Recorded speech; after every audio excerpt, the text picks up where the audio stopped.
নমস্কার বন্ধুরা, আমি সঞ্জিত সরকার আর তোমরা দেখছো জ্ঞান স্রোত। আজকের এই ভিডিওটি গুরুত্বপূর্ণ হতে চলেছে ক্লাস 11 ফার্স্ট সেমিস্টার অর্থাৎ একাদশ শ্রেণীর প্রথম সেমিস্টারের যে সকল শিক্ষার্থীদের হোম সায়েন্স বা হোম ম্যানেজমেন্ট বিষয়টি রয়েছে তাদের জন্য কিন্তু আজকের এই ভিডিওটি অত্যন্ত গুরুত্বপূর্ণ। যারা যারা এই বিষয়টিকে নিয়েছো, বিশেষ করে মেয়েরা যারা যারা নিয়েছো, এই বিষয়টা কিন্তু অত্যন্ত সুন্দর একটা বিষয়। তোমরা কিন্তু ঠিকঠাক করে যদি বোঝো এই বিষয়টা থেকে কিন্তু ভালো নম্বর কিন্তু তুলে আনতে পারবে। তোমাদের ফার্স্ট সেমিস্টারে কিন্তু হোম সায়েন্সের 4টা ইউনিট রয়েছে। প্রথম ইউনিটে 2টো অধ্যায় রয়েছে, দ্বিতীয় ইউনিটে 3টে অধ্যায় রয়েছে, তৃতীয় ইউনিটে 2টো অধ্যায় রয়েছে এবং চতুর্থ ইউনিটে কিন্তু 4টে অধ্যায় রয়েছে। টোটাল তোমাদের 4টে ইউনিট এবং অধ্যায় রয়েছে 11টা। আজকে আমরা কিন্তু ইউনিট 1-এর প্রথম অধ্যায় নিয়ে আলোচনা করব। তোমরা কিছুটা সময় আমাকে দাও, আশা করছি ইউনিট 1-এর প্রথম অধ্যায় থেকে যাবতীয় প্রশ্ন বা যে যাবতীয় সমস্যার কিন্তু সমাধান তোমরা এই ভিডিওতে পেয়ে যাবে এবং এই ভিডিওটি ঠিকঠাক করে দেখলে এই অধ্যায় থেকে আসা যে কোনো প্রশ্নের উত্তর সহজেই করতে পারবে। তো চলো শুরু করা যাক আজকে এই গুরুত্বপূর্ণ ভিডিওটি। আজকে আমরা যেটা আলোচনা করব যে ক্লাস 11 সেমিস্টার 1 হোম সায়েন্সের ইউনিট 1। ইউনিট 1 এর নাম কি আছে? ইউনিট 1 এর নাম আছে হচ্ছে মানব বিকাশের পরিচিতি। মানব বিকাশের পরিচিতি। এই ইউনিট 1 এর প্রথম অধ্যায় হচ্ছে মানব বিকাশের ধারণা। মানব বিকাশের বৃদ্ধি এবং বিকাশ। বৃদ্ধি মানে কি বলতো? বেড়ে ওঠা, আর বিকাশ মানে ম্যাচুরিটি। তো এই পার্টটা আমরা ইউনিট 1-এর দ্বিতীয় অধ্যায় পরবর্তীতে বিস্তারিত আলোচনা করব। তো আজকে আমরা কিন্তু প্রথম অধ্যায় মানব বিকাশের ধারণা, এর যে ফার্স্ট পার্ট আমরা আলোচনা করব মানব বিকাশের মূল কথা কি। সবার আগে জানতে লাগবে বিকাশ কি বা বিকাশ কি ধরনের প্রক্রিয়া। বিকাশ হচ্ছে নিরবচ্ছিন্ন প্রক্রিয়া, খুবই গুরুত্বপূর্ণ। বিকাশ কি ধরনের প্রক্রিয়া? নিরবচ্ছিন্ন প্রক্রিয়া। বিকাশের মূল কথা কি? মূল কথা হচ্ছে মানুষ জন্ম থেকে মৃত্যু পর্যন্ত কিন্তু পরিবর্তনশীল। তার একটা মানুষের জন্ম হয়েছে, সে মৃত্যুর দিকে যাচ্ছে, এই সময় পর্বের ভিতরে তার জীবনে কিন্তু অনেক পরিবর্তন আসবে। এটাই কিন্তু বিকাশের মূল কথা। তো বিকাশটা কি? বিকাশে কি কি হয়? শারীরিক পরিবর্তন হয়, অর্থাৎ দৈহিক বৃদ্ধি ঘটে। মানসিক এবং সামাজিক এবং আচরণগত পরিবর্তন হয়। মনের দিক থেকে হয়, সামাজিক দিক থেকে, আচরণগত বিভিন্ন ক্ষেত্রে কিন্তু পরিবর্তন সাধন করে বিকাশ। তো উদাহরণ যদি বলি, একটা ছোট চারা গাছ কি হয়? আস্তে আস্তে আস্তে আস্তে আস্তে বেড়ে ওঠে। ঠিক একটা মানুষ যদি জন্মগ্রহণ করে, শিশুটা আস্তে আস্তে আস্তে আস্তে আস্তে কিন্তু বেড়ে ওঠে। অর্থাৎ এই যে পূর্ণতা পাচ্ছে কেমন করে? যে প্রত্যেকটা স্টেপ যেটা রয়েছে, শারীরিক বৃদ্ধি হচ্ছে, তার চিন্তা ভাবনায় পরিবর্তন আসতেছে, আবেগে পরিবর্তন আসতেছে, আচরণ, এই সমস্ত জিনিসগুলো কিন্তু আস্তে আস্তে কিন্তু পরিবর্তন হচ্ছে বা পূর্ণতা পাচ্ছে। বুঝতে পেরেছো? বিকাশের ভিত্তি কি? বিকাশের ভিত্তি হচ্ছে প্রথমে জানতে লাগবে বংশগতি, অর্থাৎ আমাদের জন্মগত বৈশিষ্ট্য। অর্থাৎ কি? যেটা আমরা বাবা মার কাছ থেকে পাই। বুঝতে পেরেছো? বংশগতি কোনটা? আমাদের জন্মগত বৈশিষ্ট্য, যেটা আমরা বাবা মার কাছ থেকে পাই। এবং সবচেয়ে বড় কথা কি? তার শারীরিক গঠন, প্রতিভা, এগুলা কিন্তু আমরা বংশগতির মাধ্যমে পেয়ে থাকি। আর একটা পরিবেশ, অর্থাৎ জন্মের পর থেকে আমাদের চারপাশে যা কিছু আমাদের ব্যক্তিত্ব তৈরি করে, যেমন পরিবার, শিক্ষা, সমাজ, এটা হচ্ছে পরিবেশ। একটা শিশু বাবা মার জন্মগ্রহণ করেছে বংশগতিতে, এবার বাবা মার যে জিনগত বৈশিষ্ট্যগুলো সেটা কিন্তু শিশুটার মধ্যে আসবে। এবার সে কোন পরিবেশে বেড়ে উঠছে সেটারও কিন্তু একটা প্রভাব তার জীবনে পড়বে। বুঝতে পেরেছো? এখানে একটা জিনিস জানতে লাগবে তোমাদেরকে, যে একটা ব্যক্তি আছে যার নাম বন ফ্রেন ব্রেনার। বন ফ্রেন ব্রেনার, বন ফ্রেন ব্রেনার। এ কিন্তু ইকোলজিক্যাল একটা মডেল তৈরি করেছিল। ইকোলজিক্যাল মডেল কে তৈরি করেছিল? বন ফ্রেন ব্রেনার। একে নিয়ে কিন্তু একটা আলোচনা আমরা পরবর্তীতে করবো, এখন আমি আলোচনা করছি না। তো আস্তে আস্তে আমরা স্টেপ বাই স্টেপ আসি। এবার দেখো ইউনিসেফ, UNICEF, এর ফুল ফর্মটা আসতে পারে। ফুল ফর্মটা কি? United Nations children's fund. United Nations children's fund. একটি দেশের এর কাজটা কি? এর কাজটা হচ্ছে একটি দেশের আসল উন্নতি দেখা যায় সেই দেশের শিশুদের বিকাশের মাধ্যমে। একটা দেশের কি হচ্ছে? আসল উন্নতি কিরকম হচ্ছে, তো তাদের বিকাশটার উপরে কিন্তু, তাদের বিকাশের মান দেখে কিন্তু সেটা বোঝা যাবে। এটা কিন্তু ইউনিসেফ দেখে থাকে। বিকাশের কটা স্তম্ভ? বিকাশের 3টা স্তম্ভ। কি কি? প্রথমে বিকাশ, অর্থাৎ এটা কি? জীবনের সামগ্রিক পরিবর্তনের প্রক্রিয়া। বিকাশ কি? জীবনের সামগ্রিক পরিবর্তনের প্রক্রিয়া। বৃদ্ধি কি? এই যে বিকাশ যে বললাম, জীবনের সামগ্রিক পরিবর্তনের প্রক্রিয়া কি কি হতে পারে? চিন্তা, বুদ্ধি, আচরণ, এই জিনিসগুলো কিন্তু বিকাশের পরিবর্তন হয়। আর বৃদ্ধি, বৃদ্ধি কি? শারীরিক আকার ও, যেটা সবচেয়ে বড় ইম্পর্টেন্ট পার্ট, ওজনের পরিমাপগত পরিবর্তন। অর্থাৎ যেমন কি? উচ্চতা বাড়া, হ্যাঁ, তারপরে মনে করো ওয়েট বাড়ছে, তো এটা হচ্ছে বৃদ্ধি। পরিণামন কোনটা? বয়সের সাথে সাথে স্বাভাবিক জৈবিক পরিপক্কতা, যেমন কি দাঁত উঠতেছে, কথা বলতে শিখতেছে, হ্যাঁ, তারপরে হাঁটতেছে, এটা হচ্ছে পরিণামন। তাহলে বিকাশের কত স্তম্ভ? 3টা একটা হচ্ছে বিকাশ, যেটা জীবনের কি সামগ্রিক পরিবর্তন প্রক্রিয়া। এখানে কি কি থাকছে? চিন্তা, বুদ্ধি, আচরণ। বৃদ্ধি কি শারীরিক আকার ও ওজনের পরিমাপগত পরিবর্তন, যেমন কি উচ্চতা বাড়া, ওয়েট বাড়া। আর পরিণামন কি বয়সের সাথে সাথে স্বাভাবিক জৈবিক পরিবর্তনতা, যেমন নির্দিষ্ট বয়সে দাঁত উঠতেছে, তারপরে তারা হচ্ছে হাঁটাচলা করতেছে, কথা বলতেছে এরকম। এবার দেখো কয়েকটা সাল আমাদের জানতে লাগবে। সপ্তদশ শতক, সপ্তদশ শতক কি হচ্ছে? এখানে শিশু মনোবিজ্ঞান বিষয়ের চর্চা সুনির্দিষ্টভাবে শুরু হয়। সপ্তদশ শতক 1600 থেকে 1700 এই টাইমে কি হচ্ছে? শিশু মনোবিজ্ঞান বিষয়ের চর্চা সুনির্দিষ্টভাবে শুরু হচ্ছে। কখন হচ্ছে? সপ্তদশ শতকে। কি হচ্ছে? শিশু মনোবিজ্ঞান বিষয়ের চর্চা শুরু হচ্ছে। 19 শতক কি হচ্ছে? ব্রিটিশ প্রকৃতিবাদী চার্লস ডারউইন, যাকে বর্তমানে জনক বলা হয়, এই চার্লস ডারউইন নিজের সন্তানের উপরে গবেষণা করছে এবং গবেষণা করবার পর সে কিন্তু প্রথম বেবি বায়োগ্রাফি অর্থাৎ শিশুর জীবনী লিখছেন। কে লিখছেন? Charles Darwin. তার যে নিজের সন্তান আছে সেই নিজের সন্তানের বেড়ে ওঠা দেখে নিয়ে সে কিন্তু বেবি বায়োগ্রাফি লিখছে। এছাড়াও কিন্তু জি স্ট্যানলি হল এই হচ্ছে শিশু বিকাশের পরিমাপ পদ্ধতি প্রবর্তন করছে। শিশু বিকাশের পরিমাপ পদ্ধতিকে প্রবর্তন করতেছে জি স্ট্যানলি হল। আর বেবি বায়োগ্রাফি লিখতেছে চার্লস ডারউইন। তার জন্য নিজের সন্তানের উপরে কিন্তু রিসার্চ করে কিন্তু লিখতেছে। এরপরে কি 1905 খুবই গুরুত্বপূর্ণ, আলফ্রেড বিনে। এই আলফ্রেড বিনে কিন্তু প্রথম বুদ্ধির অভিজ্ঞতা তৈরি করছে। প্রথম বুদ্ধির অভিজ্ঞতা তৈরি করছে আলফ্রেড বিনে। এটাকে ইংরেজিতে কি বলা হয়? IQ test. IQ test first করেছিলেন আলফ্রেড বিনে 1920 থেকে 50। এই যে 30 বছরের সময়কাল, এখন কি হচ্ছে? গবেষণার পরিধি বিস্তৃত হচ্ছে, জীবনব্যাপী বিকাশের ধারণাটা প্রতিষ্ঠিত হচ্ছে। কি হচ্ছে? 1920 থেকে 50 গবেষণার পরিধিটা কিন্তু আরো বিস্তৃত হচ্ছে এবং বিকাশের ধারণাটা কিন্তু একদম প্রতিষ্ঠিত হচ্ছে। 1990 ইউএনডিপি, 1990 কি হচ্ছে? ইউএনডিপি প্রথম মানব উন্নয়ন প্রতিবেদন প্রকাশ করছে। প্রথম মানব উন্নয়ন প্রতিবেদন কে প্রকাশ করছে? ইউএনডিপি। কখন? 1990। এবার কয়েকজন ব্যক্তিত্ব, জ্যাক রুসো ও জন লক, এরা কি মানব বিকাশের ইতিহাসের অন্যতম দার্শনিক ভিত্তি প্রদান করে। তারা করেছিল জ্যাক রুসো এবং জন লক। এরপরে কি এলিজাবেথ হাল্ক। এই যে হাল্ক, এ কিন্তু মানব জীবনের প্রতিটি স্তরের বিকাশের উপর কিন্তু ব্যাপক কাজ করেছে। এই কিন্তু কৈশোরকালকে কিন্তু 12 থেকে 19 বছর টাইমকালে বলেছে। যদিও কৈশোরকালের ভাগ রয়েছে কিন্তু ফার্স্ট টাইম কৈশোরকাল 12 থেকে 19 বছর, এটা কে বলেছিলেন? এলিজাবেথ হাল্ক বলেছিলেন। সিগমুন্ড ফ্রয়েড, কার্ল জং, স্যান্ডার ফেরেনজি, এরা কিন্তু ব্যক্তিত্ব ও মনস্তাত্ত্বিক বিকাশের তাত্ত্বিক বিষয়গুলো নিয়ে আলোচনা করেছে। বুঝতে পেরেছেন? তাহলে এখানকার যে সালগুলো আছে এটা কিন্তু একটু মাইনে দিতে হবে। সপ্তদশ শতকে কি হলো, 19 শতকে কি হলো, 1905 কি হলো, 20 থেকে 50 এর মধ্যে কি হলো, 1990 ইউএনডিপি কি করছে? প্রথম মানব উন্নয়ন প্রতিবেদন প্রকাশ করছে। কয়েকজন ব্যক্তিত্ব, Jacques Rousseau, John Locke, Elizabeth Hulk, এই কিন্তু ফার্স্ট টাইম কৈশোরকালকে 12 থেকে 19 বছর বলছে। সিগমুন্ড ফ্রয়েড, কার্ল জং, স্যান্ডার ফেরেনজি, এরা কিন্তু ব্যক্তিত্ব মনস্তাত্ত্বিক বিকাশের তাত্ত্বিক বিষয় নিয়ে আলোচনা করছে। এবার মানব বিকাশের আন্তঃশাস্ত্রীয় ক্ষেত্র। আন্তঃশাস্ত্রীয় ক্ষেত্র বলতে কি বলছে? যে কেন অন্য বিষয়ে সাহায্য লাগে, মানে মানব বিকাশের মানে এই যে আমরা করছি আন্তঃশাস্ত্রীয় ক্ষেত্র, যেখানে অন্য বিষয়ে সাহায্য কেন লাগে সেটা একটু উদাহরণস্বরূপ আমরা বুঝতে পারবো। মনোবিজ্ঞান, মনোবিজ্ঞান কেন লাগছে? বুদ্ধি, আবেগ ও ব্যক্তিত্ব বোঝার জন্য কিন্তু মনোবিজ্ঞানটা আমাদের দরকার। শরীর বিজ্ঞান বা শারীরবিজ্ঞান, এটা কি দেহের গঠন ও জৈবিক পরিবর্তনের জন্য কিন্তু প্রয়োজন পড়ছে। শিক্ষা বিজ্ঞান, সঠিক পাঠ্যক্রম ও শিক্ষাদান পদ্ধতি তৈরির জন্য কিন্তু শিক্ষা বিজ্ঞান হচ্ছে। পুষ্টি বিজ্ঞান, শারীরিক ও মানসিক বিকাশের জন্য প্রয়োজনীয় খাদ্যের ভূমিকা নির্ধারণের জন্য। রাশিবিজ্ঞান, বিকাশের হার পরিমাপ ও লেখচিত্র তৈরির জন্য। মিন, মিডিয়াম, মোড, হিস্টোগ্রাম, পলিগ্রাম, এই পাঠগুলো। তো এখানে অন্যান্য মানে যে বিষয়গুলো বলা হচ্ছে তার মধ্যে মনোবিজ্ঞান আছে, শরীর বিজ্ঞান হচ্ছে, শিক্ষা বিজ্ঞান হচ্ছে, পুষ্টি বিজ্ঞান হচ্ছে। প্রত্যেকটা যে সাবজেক্ট আছে তার কি কি ভূমিকা রয়েছে সেই ভূমিকাটা কিন্তু দেখবার বিষয় রয়েছে। এরপরে মানব বিকাশের ক্ষেত্র, মানব বিকাশের কটা ক্ষেত্র বলতো? 8টি ক্ষেত্র। তার ভিতরে প্রথমে শারীরিক বিকাশ। শারীরিক বিকাশ বলতে কি? যেখানে উচ্চতা এবং ওজন বৃদ্ধি পাচ্ছে, জিন ও পুষ্টির প্রভাব এখানে কিন্তু দেখা যাচ্ছে শারীরিক বিকাশে। সঞ্চালনমূলক বিকাশ, এটা কিন্তু দুটো। সঞ্চালনমূলক বিকাশ কোনটা? দুটো। একটা কি সূক্ষ্ম দক্ষতা আর একটা স্থূল দক্ষতা। সূক্ষ্ম দক্ষতা কোনটা? হাতের ছোট পেশির কাজ, যেরকম লেখা, ছবি আঁকা, এটাকে বলা হয় সূক্ষ্ম দক্ষতা। আর স্থূল দক্ষতা কি? শরীরের বড় পেশির কাজ, খেলাধুলা করা, দৌড়ানো, এটা হচ্ছে সঞ্চালনমূলক বিকাশ। কটা সঞ্চালনমূলক বিকাশ? দুটা। একটা সূক্ষ্ম দক্ষতা যেটা কি ছোট পেশির কাজ, আর একটা স্থূল দক্ষতা যেটা বড় পেশির কাজ। এরপরে জ্ঞানমূলক বিকাশ, বুদ্ধির বিকাশ, স্মৃতি, চিন্তা শক্তি, প্রশিক্ষণ।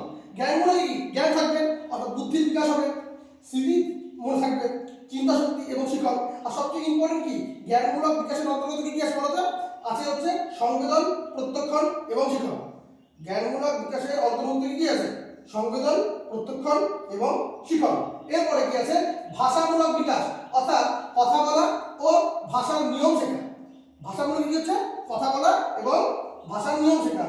প্রাক্ষোভিক বিকাশ, এই যে রাগ হচ্ছে, ভয়, আনন্দ, ভালোবাসা, এগুলো নিয়ন্ত্রণের জন্য কিন্তু প্রাক্ষোভিক বিকাশের প্রয়োজন রয়েছে। সামাজিক ও নৈতিক বিকাশ, সামাজিক রীতিনীতি মানা এবং ঠিক ভুলের বিচার করা, এটা কিন্তু সামাজিক ও নৈতিক বিকাশের মধ্যে পড়ছে। আর সাংস্কৃতিক বিকাশ কি হচ্ছে? শিল্পকলা, সঙ্গীত, ভেতরের প্রতিভা প্রকাশ করছে। তো এখানে কিন্তু আমরা দেখলাম মানব বিকাশের মূল কথা।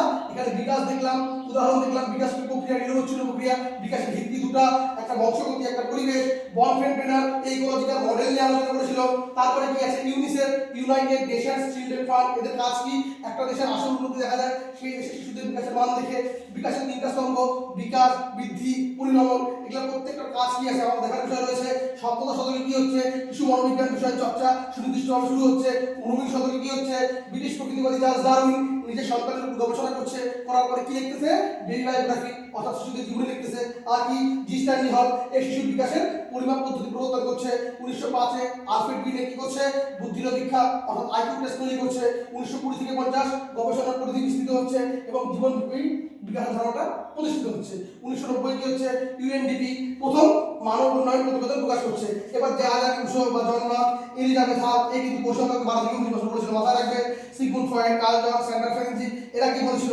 মানব বিকাশের আন্তঃশাস্ত্রীয় ক্ষেত্র, অর্থাৎ কোন কোন বিষয়গুলোর প্রয়োজন রয়েছে, কেন প্রয়োজন রয়েছে, মানব বিকাশের ক্ষেত্রগুলো, শারীরিক বিকাশ, তারপর সঞ্চালনমূলক বিকাশ, এটাকে দুটো ভাগে ভাগ করা যায়, সূক্ষ্ম দক্ষতা এবং স্থূল দক্ষতা। সূক্ষ্ম দক্ষতা কি? ছোট বেশি কাজ, লেখা, আঁকা, এগুলা। আর স্থূল দক্ষতা কি? বড় বেশি কাজ, খেলাধুলা, দৌড়ানো, এই সমস্ত জিনিসগুলো। জ্ঞানমূলক বিকাশ, সংবেদন, প্রত্যক্ষণ এবং শিখন।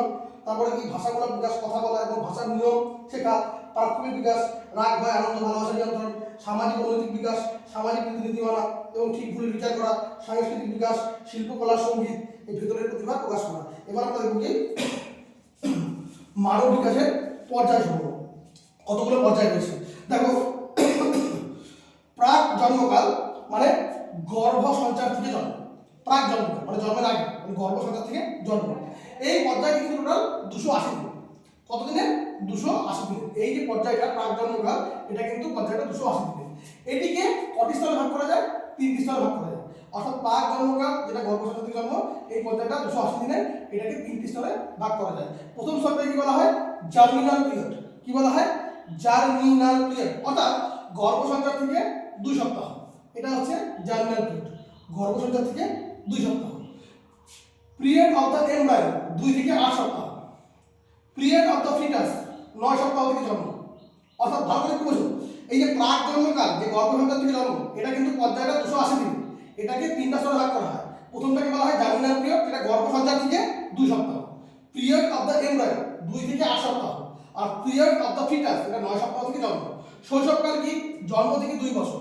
এই সময়টাতে কি হয়? শারীরিক বিকাশের সময়। জন্মের প্রথম 1 মাসকে কি বলা হয়? নবজাতক স্তর। জন্মের প্রথম 1 মাসকে কি বলা হয়? নবজাতক স্তর বলা হয়। সেখানে শিশু কি করতেছে? সমাজগত প্রবৃত্তি বা রিফ্লেক্সের উপরে কিন্তু নির্ভর করছে। বাল্যকাল কত? 2 থেকে 12 বছর। অর্থাৎ বাল্যকালকে দুটো ভাগে ভাগ করা হয়, একটা প্রারম্ভিক বাল্যকাল, একটা পৌর বাল্যকাল। অর্থাৎ এখানটায় প্রারম্ভিক বাল্যকাল কোনটা? 2 থেকে 6 বছরকে বলা হয় প্রারম্ভিক বাল্যকাল। আর পৌর বাল্যকাল কোনটা? 6 থেকে 12 বছর। এই সময়কালকে বলা হয় কি? জ্ঞান এজ। অর্থাৎ পৌর বাল্যকালকে কি বলা হয়?